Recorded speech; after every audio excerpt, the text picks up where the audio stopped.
साथियों, फिर से आप सभी साथियों का अपने चैनल फार्मेसी स्टडी अड्डा पर स्वागत है। साथियों, अभी तक हम लोगों ने साथियों पढ़ रखा है कार्बोहाइड्रेट मेटाबॉलिज्म में एक बहुत ही इम्पोर्टेंट टॉपिक के बारे में, जिसे हम लोग कहते हैं ग्लूकोज मेटाबॉलिज्म। जिसमें हमने क्या क्या पढ़ा कि ग्लूकोज मेटाबॉलिज्म क्या होता है, इसके सिग्निफिकेंस क्या होते हैं। फिर हमने पढ़ा साइकिल्स में ग्लाइकोलिसिस, टीसीए यानी सिट्रिक एसिड साइकिल, और फिर हमने पढ़ा ग्लूकोनियोजेनेसिस क्या होता है। आज हमारा जो टॉपिक है साथियों, वो बहुत ही इम्पोर्टेंट टॉपिक है हमारा पेंटोज फास्फेट पाथवे। ये भी हमारे ग्लूकोज मेटाबॉलिज्म का ही टॉपिक है, या इसे हम लोग कहते हैं हेक्सोज मोनोफास्फेट पाथवे भी कहते हैं। शॉर्ट में कहें तो एचएमपी भी कहते हैं। ठीक है, तो ये क्यों इम्पोर्टेंट है साथियों? क्योंकि ये एक अल्टरनेटिव रिएक्शन है किसका? ग्लाइकोलिसिस और टीसीए साइकिल का। यदि हमारे बॉडी में ग्लाइकोलिसिस और टीसीए साइकिल प्रॉपर फंक्शन नहीं करते हैं तो उनका अल्टरनेटिव पाथवे जो है ये हमारा होता है पेंटोज फास्फेट पाथवे या हेक्सोज मोनोफास्फेट पाथवे। ठीक है, तो अब हम लोग देखते हैं इसका मेन मोटो क्या होता है, मेन एम क्या होता है इस पाथवे का। मेन एम इस पाथवे का होता है ऑक्सीडेशन ऑफ ग्लूकोज, जो कि हमारा मेन एम होता है ग्लाइकोलिसिस और टीसीए साइकिल का भी। ठीक, तो the hexose monophosphate shunt is also known as pentose phosphate pathway. Pentose phosphate pathway यानी PPP, इसे शॉर्ट में कहें तो ट्रिपल P भी कहते हैं। The hexose monophosphate shunt is also known as pentose phosphate pathway.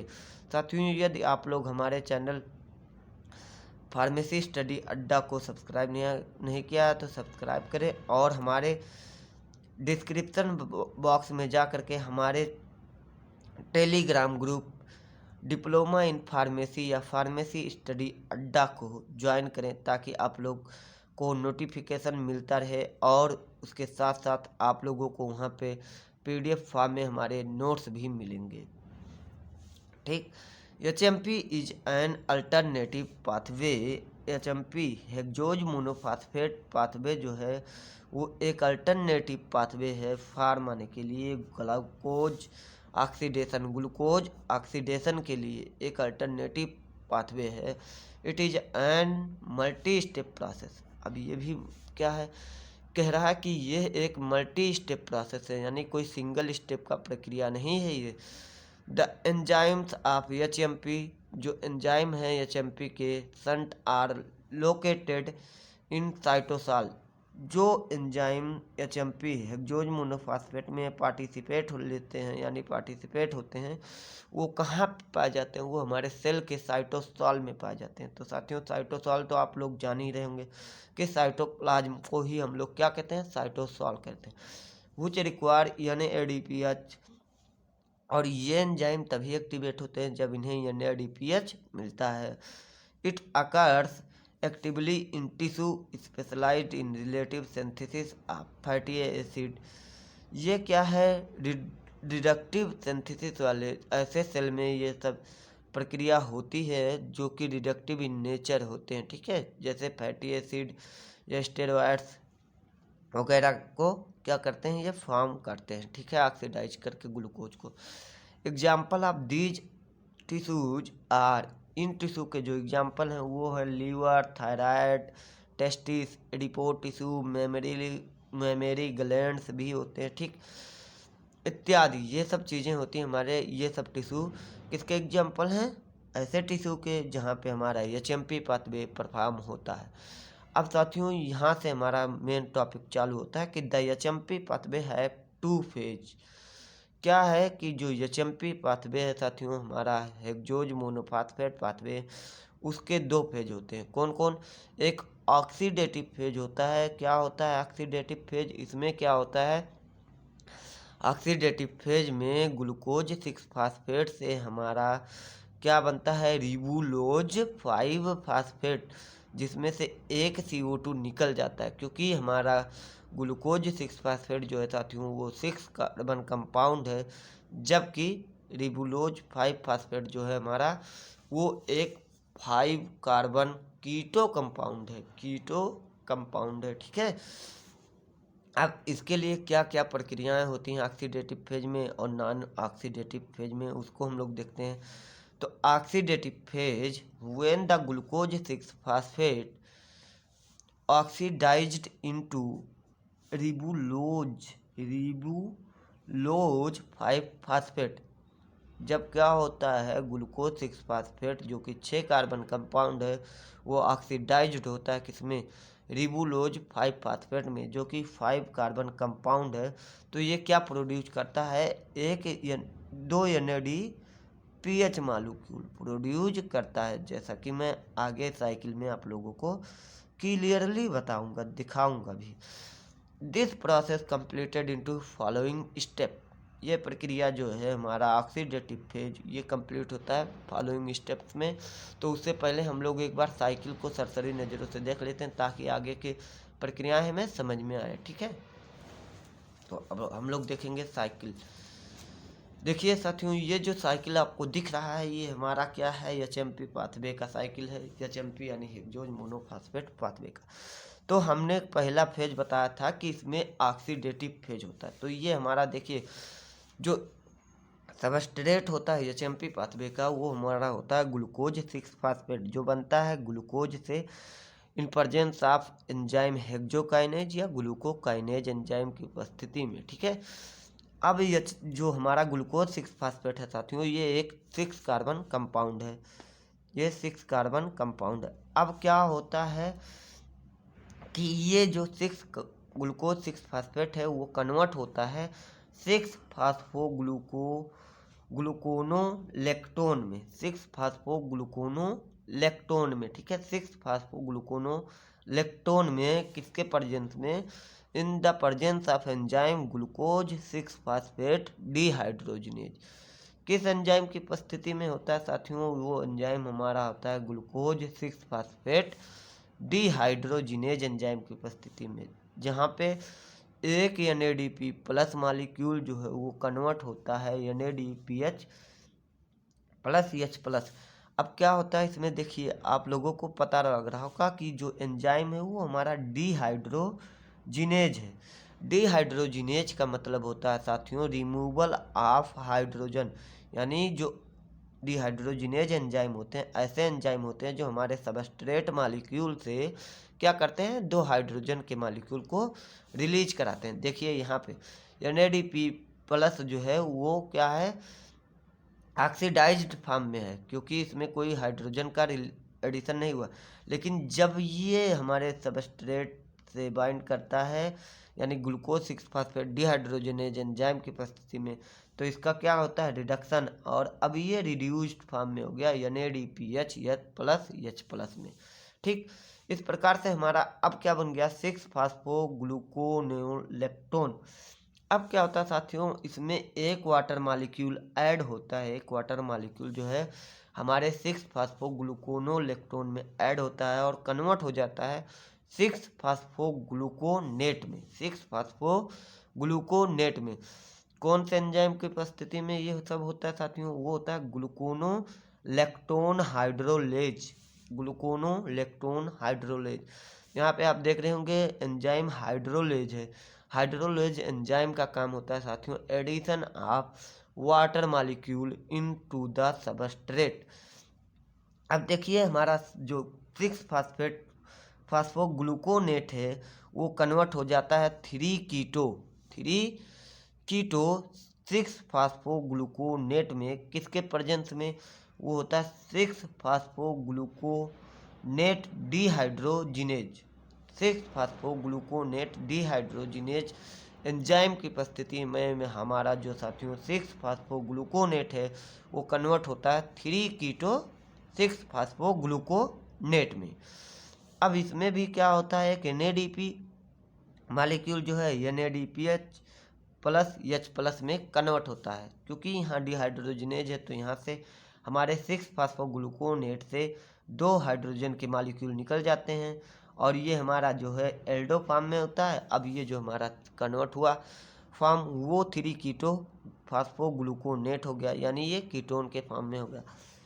अब साथियों मेन प्रक्रिया ऑक्सीडेशन का यहाँ से चालू होता है। क्या होता है ऑक्सीडेशन, यानी यहाँ से एक कार्बन डाइऑक्साइड मॉलिक्यूल निकल जाता है हमारे सबस्ट्रेट से।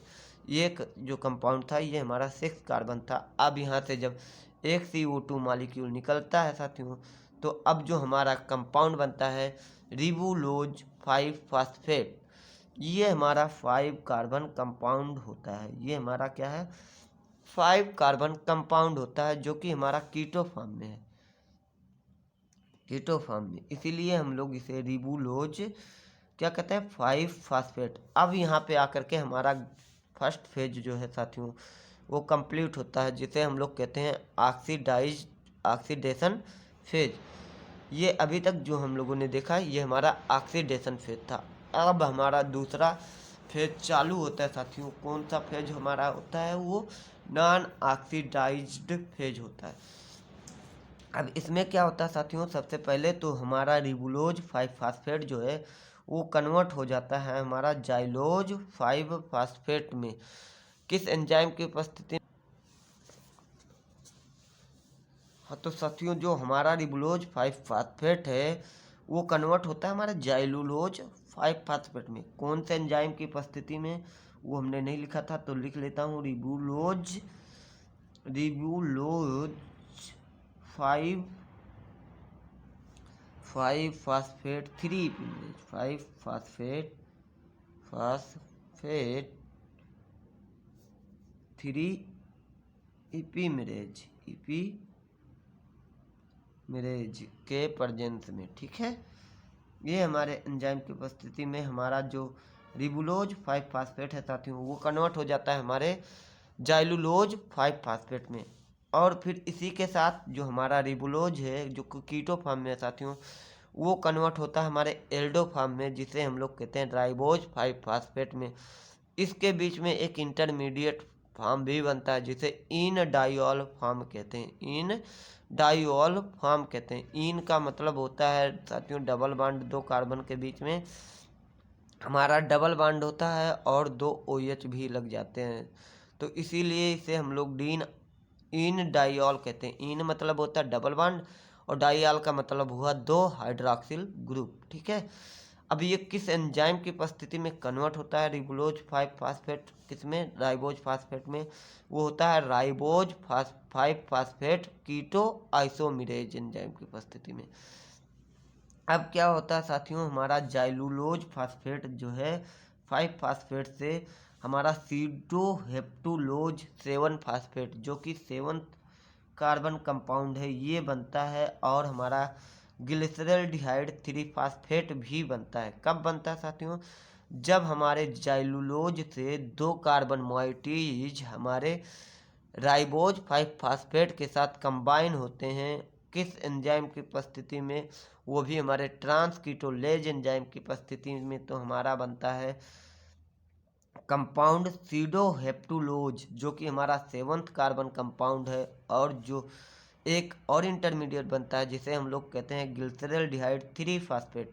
देखिए ये 5 कार्बन कंपाउंड है, ये भी 5 कार्बन कंपाउंड है। अब इससे क्या होते हैं 2 कार्बन कंपाउंड, यानी 2 कार्बन मॉलिक्यूल या 2 कार्बन मॉइटीज निकल करके फिर हमारे राइबोज 5 फास्फेट से कंबाइन कर जाते हैं। किसके उपस्थिति में, हमारे एंजाइम ट्रांसकीटोलेज की उपस्थिति में, और कन्वर्ट होते हैं हमारे सीडोहेप्टुलोज 7 फास्फेट में। अब यहाँ पे 3 कार्बन कंपाउंड बच गया जिसे हम लोग कहते हैं ग्लिसरॉल्डिहाइड 3 फास्फेट, ठीक। अब क्या होता है साथियों, ग्लिसरॉल्डिहाइड 3 फास्फेट जो है वो कन्वर्ट होता है कहाँ, किसमें, इरिथ्रो 4 फास्फेट, इरिथ्रोज 4 फास्फेट और फ्रक्टोज 6 फास्फेट में। तब कन्वर्ट होता है जब हमारे सीडोहेप्टुलोज 7 फास्फेट से एक कार्बन मॉइटीज हमारे ग्लिसरॉल्डिहाइड 3 फास्फेट से कंबाइन करता है, तो हमारा इरिथ्रोज 4 फास्फेट जो कि हमारा 4 कार्बन कंपाउंड है ये बनता है साथियों। किस एंजाइम की उपस्थिति में, वो भी एंजाइम हमारे ट्रांस एल्डोलेज एंजाइम की उपस्थिति में। और फिर इसी के साथ हमारा सीडोहेप्टुलोज कन्वर्ट हो जाता है फ्रक्टोज 6 फास्फेट में, जो कि क्या है 6 कार्बन कंपाउंड है, ठीक है। किस एंजाइम की उपस्थिति में, वो भी ट्रांस एल्डोलेज एंजाइम की उपस्थिति में। अब जो है साथियों हमारा इरिथ्रोज 5,4 फास्फेट जो है वो क्या होता है, कन्वर्ट होता है ग्लिसरॉल्डिहाइड 3 फास्फेट में। जब हमारे इरिथ्रोज 4 फास्फेट से एक कार्बन मोइटीज जो है जाइलुलोज 5 फास्फेट के साथ कंबाइन कर जाती है, किस एंजाइम की उपस्थिति में, वो भी फिर हमारा जो एंजाइम होता है वो होता है ट्रांसकीटोलेज एंजाइम की उपस्थिति में। ठीक है, जब हमारा ट्रांसकीटोलेज एंजाइम की उपस्थिति में हमें हमारे इरिथ्रोज 4 फास्फेट से एक कार्बन मोइटीज निकल करके जाइलुलोज 5 फास्फेट के साथ कंबाइन करती है, तो हमारा जो सबस्ट्रेट बनता है वो बनता है फ्रक्टोज 6 फास्फेट, और फिर जो बचता है वो ग्लिसरॉल्डिहाइड 3 फास्फेट। तो इसी के साथ साथियों ये हमारा जो साइकिल था हेक्सोज मोनोफास्फेट पाथवे HMP वो कंप्लीट हुआ। अब हम लोग आगे देखते हैं क्या है थ्योरी बेस में, तो देखेंगे। ठीक है, देखिए जो ऑक्सीडेटिव फेज का पहला स्टेप था, हमने बताया था ऑक्सीडेशन फेज का पहला स्टेप वो था dehydrogenation of glucose 6 phosphate into 6 phospho gluconate में 6 फास्फो में through an intermediate 6 phospho gluconolactone and in presence of NADP dependent enzyme 6 phosphate dehydrogenase. आप साइकिल में देख चुके होंगे कि जो हमारा ग्लूकोज 6 फास्फेट है, ठीक, वो पहले कन्वर्ट होता है 6 फास्फो ग्लूकोनोलेक्टोन में, फिर वहाँ से हाइड्रोलेज एंजाइम की उपस्थिति में हमारे 6 फास्फो ग्लूकोनेट में कन्वर्ट होता है। ठीक है, किसके उपस्थिति में, 6 फास्फेट डिहाइड्रोजिनेज एंजाइम के उपस्थिति में, जो कि एक NADP डिपेंडेंट एंजाइम है।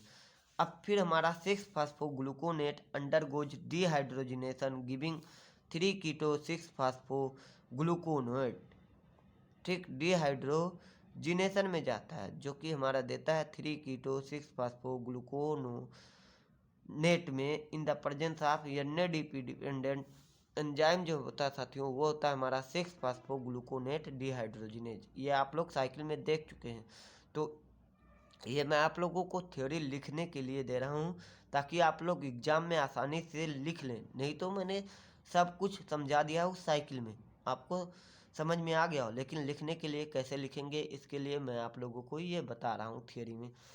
Further decarboxylation produces ribulose 5 phosphate. देखिए हमारा जो ऑक्सीडेटिव फेज का मैटर था वो था कि ग्लूकोज 6 फास्फेट से हमारे रिबुलोज 5 फास्फेट का बनना ही हमारा ऑक्सीडेशन का फेज था। अब हमारा नॉन ऑक्सीडेटिव फेज यहाँ से स्टार्ट होता है साथियों।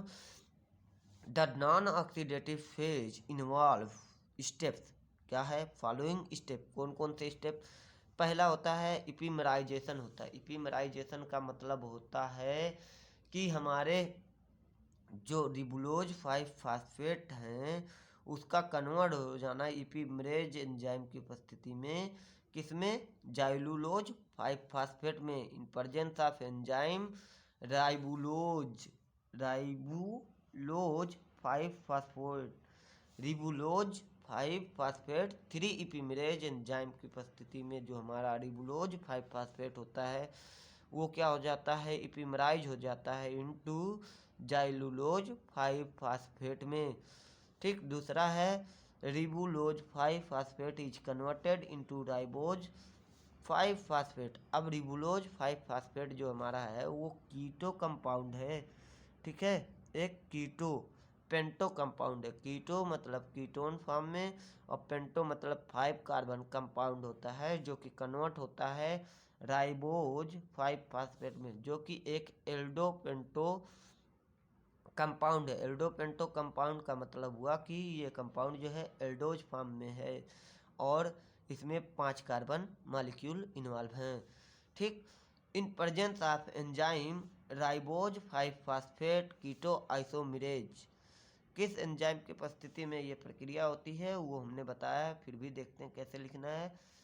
इन presence of enzyme ribose 5 phosphate के, अब कह रहा है sedoheptulose 7 phosphate and glyceraldehyde 3 phosphate is formed by the transfer of two carbon moieties from xylulose 5-phosphate to ribose 5-phosphate। जैसा कि हमने साइकिल में आप लोगों को दिखाया भी था और पढ़ाया भी था कि हमारा सीडोहेप्टुलोज और 3-ग्लिसरॉल्डिहाइड जो है 3-फॉस्फेट ग्लिसरॉल्डिहाइड तब फॉर्म होता है जब हमारे जाइलुलोज से 2 कार्बन एटम निकल करके हमारे राइबोज 5-फॉस्फेट से क्या होते हैं, कंबाइन होते हैं। किसके उपस्थिति में, एंजाइम ट्रांसकीटोलेज की उपस्थिति में। तो हमारा एक कंपाउंड बनता है 7 कार्बन का जिसे हम लोग सीडोहेप्टुलोज 7-फॉस्फेट कहते हैं, और दूसरा जो कंपाउंड बनता है वो 3 कार्बन का कंपाउंड बनता है जिसे हम लोग कहते हैं glyceraldehyde 3-फॉस्फेट।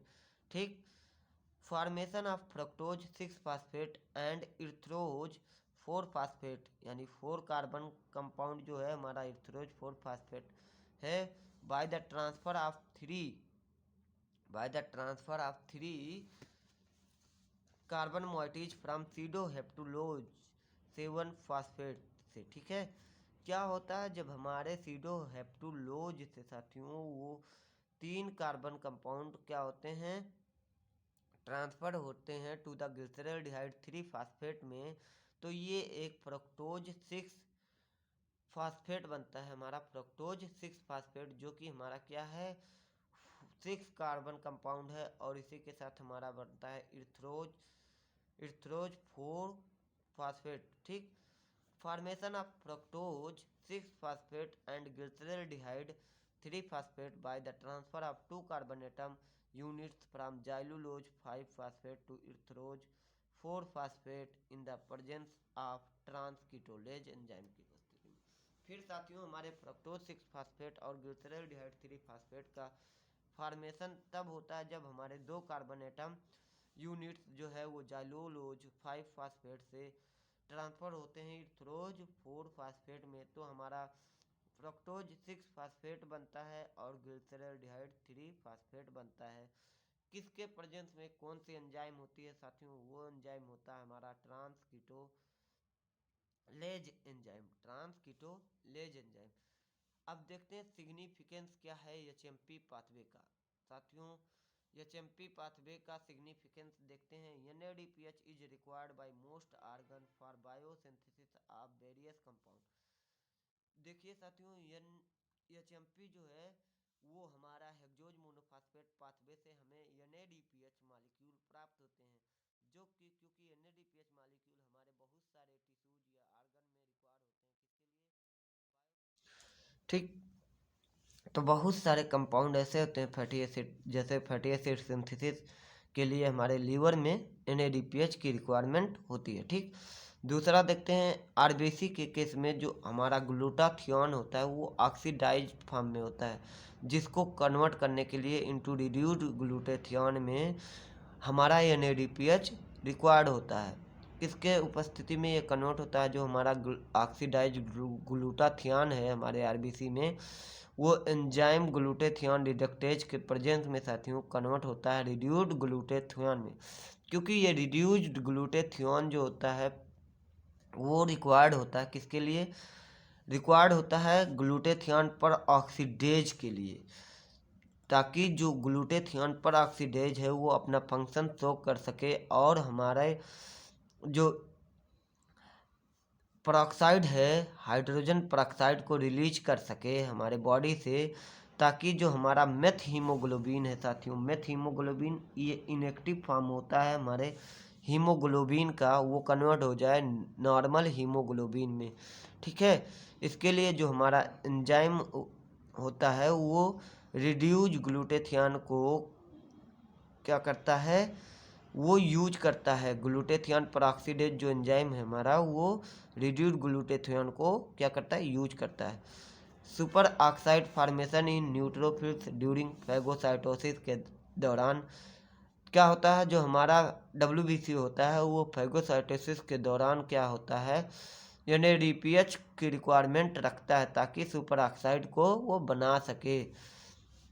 Interconversion of 3, 4, 5, 6 and 7 carbon sugar in the non-oxidative phase metabolically relates the sugar to glycolysis. इससे क्या होता है साथियों, जो हमारे 3 या 4 या 5 या 6 कार्बन अथवा 7 कार्बन कंपाउंड हैं, कार्बन के कंपाउंड है, शुगर कंपाउंड है, उन्हें ऑक्सीडेटिव फेज में कन्वर्ट कर देना भी इस प्रक्रिया से आसान होता है, जो कि हमारे ग्लाइकोलिसिस से रिलेट करता है। फिर पांचवा है, in this oxidative pathway glucose is converted to CO2 directly and hence CO2 is the end product of pathway. इस प्रक्रिया में साथियों क्या होता है, जो हमारा ग्लूकोज होता है वो डायरेक्टली कन्वर्ट हो जाता है हमारे CO2 में, इसीलिए जो इस प्रक्रिया का एंड प्रोडक्ट होता है वो हमारा होता है CO2। तो साथियों इस प्रकार से हमारे ग्लूकोज मेटाबॉलिज्म का जो टॉपिक था वो सब खत्म हो गया। अब हमारा जो नेक्स्ट टॉपिक होगा वो होगा बहुत ही इम्पोर्टेंट टॉपिक, वो होगा हमारा ग्लाइकोजन मेटाबॉलिज्म, जो कि हमारे एग्जाम में पिछली बार भी पूछा गया था और हो सकता है इस बार भी पूछा जाए, हमारा ग्लाइकोजन मेटाबॉलिज्म। ठीक है, जो कि बहुत ही इम्पोर्टेंट टॉपिक है। तो हम मिलेंगे उसी के साथ नेक्स्ट वीडियो में। जय हिंद साथियों।